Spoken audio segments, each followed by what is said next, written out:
The hilltop is standing high in a large dense green forest. Its expanse beyond the white clouds. The dense fog cover made the peak more mysterious. The sheer, pristine beauty of the peak is breathtaking. And its antiquity awakens in the blood the intoxication of thrill.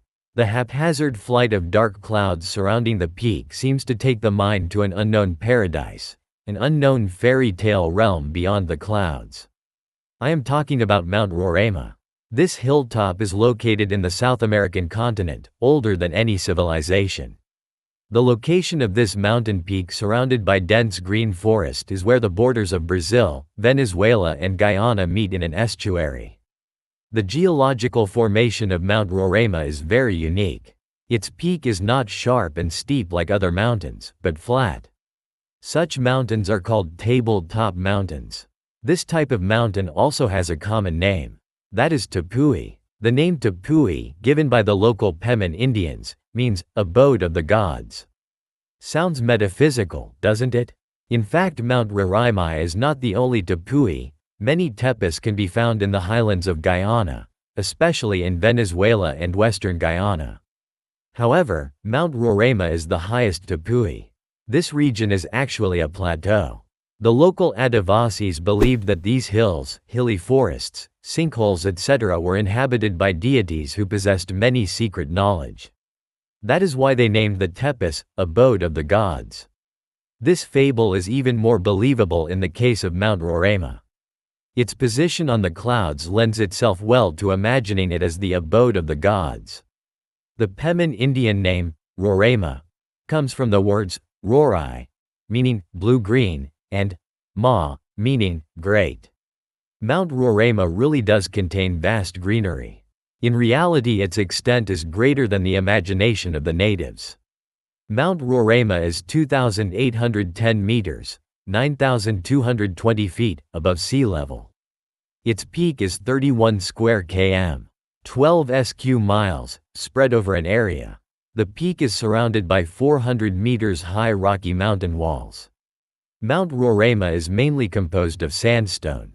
Mount Roraima and other tepes were formed about 2 billion years ago, during the Precambrian period. The tepes of this region were coextensive at some point in antiquity. Later, as the continents moved away from each other, the tepes also separated. Due to the isolation and the daily rainfall according to the climatic characteristics here, the tepes have become a habitat for unique biodiversity. All tepes are unique in their own way. But Mount Roraima is a bit more unique due to its height and size. It is also unique for another reason. It occupies an important place in history thanks to the world-famous novelist Sir Arthur Conan Doyle. Sir Arthur Conan Doyle was inspired to write his classic novel, The Lost World, by seeing Mount Roraima. According to the book, ancient and extinct animals like dinosaurs, pterodactyls still exist in a place far away from the civilized world. That place is above the clouds.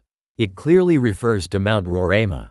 There may not be dinosaurs here, but there are exotic species of plants and animals found nowhere else on Earth. We will talk about them in the future. Most of Mount Roraima falls in Venezuela. The Venezuelan government has created the Canaima National Park in the region with several natural wonders including Mount Roraima, 30,000 square km. In addition to Mount Roraima, this vast park also has another stunning natural landmark. Angel Falls, the highest waterfall in the world, is located here.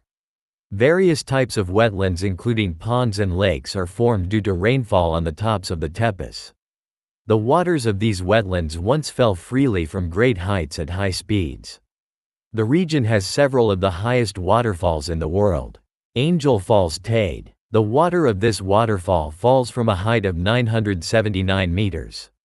Now listen to the story of the discovery of Mount Roraima. Mount Roraima was first described by English explorer Sir Walter Raleigh. Sir Raleigh was then plowing South America in search of the legendary city of gold, El Dorado. During this time in Guyana he discovered Mount Roraima, a mountain in the country of clouds. Sir Everard Im Thurn, another British explorer, first set foot on the top of Mount Roraima in 1884. Mount Roraima has a natural staircase in the Venezuelan part of the mountain to reach the summit. That's the route most hikers usually take to Mount Roraima. There are other ways, but they are very dangerous. Only experienced climbers can traverse these routes to reach Swapnalok above the clouds. Now let's know what plants and animals are home to Mount Roraima. Mount Roraima is also home to 10 Tepui Plateau unique animals, including 2 plants that can only be found on Mount Roraima. They are found on the top of the hill. There are several ponds and lakes on the flat summit of Mount Roraima. In addition, there are few forests growing on the sandy soil with low soil and moss shelter. Rare plants are found in this forest. One of the 2 plants is the carnivorous plant Heliumphora.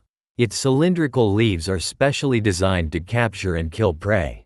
The other is the blue bellflower of the genus Campanula. As most of the nutrients from the hilltops are washed away by waterfalls and rainwater, the plants here are adapted as carnivores to meet the nutritional needs. Mount Roraima is also an attractive destination for botanists and zoologists. A special species of black frog found here is the Roraima bush toad. During the day, this frog can be seen hiding in rock crevices. Mount Roraima can be visited at any time of the year. But if you go in dry season you will get benefit. Dry means dry, the weather is never here with the sun shining all day long. It rains more or less every day here. Of course, the joy of riding on top of a high natural plateau like Mount Roraima and getting wet in the rain will be different, right? So if you want to go to Mount Roraima, you must first fly to the Brazilian border town of Santa Helena. From here you have to take a bus to a place suitable for trekking. It is in Peman village of Parai Tepui. From here the peak can be reached by hiking. Most tourists hire a local Peman Indian as a guide for the hike. You have to be very careful while hiking, because the clouds float towards the top and you can get lost at any time. Removal of any tree or stone during hiking is strictly prohibited. This ancient plateau full of biodiversity that has survived for billions of years is one of the most important and fascinating natural features of the planet Earth. When are you going to Mount Roraima to taste the prehistoric experience?